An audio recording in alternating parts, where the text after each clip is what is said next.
विक्रमी कैलेंडर के 9वें महीने की 8 तारीख हिंदू बरादरी के लिए खास अहमियत की हामिल है।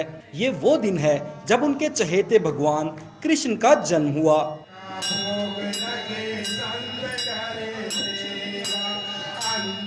हिंदू मत के कृष्ण भगवान का पूरा नाम श्री कृष्ण जयंती है। संस्कृत में कृष्ण के मानी स्याह के हैं। हिंदू मजहब में कृष्ण को विष्णु का 8वां अवतार माना जाता है, इसीलिए उनका जन्मदिन भी पूरी दुनिया के हिंदू नहायत अकीदत और धूमधाम के साथ मनाते हैं।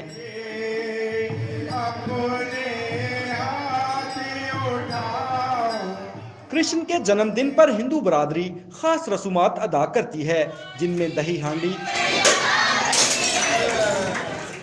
पतंगबाजी, आतिशबाजी और खास किस्म के पकवान पकाने के अलावा तिलक लगाने की रस्म भी अदा की जाती है।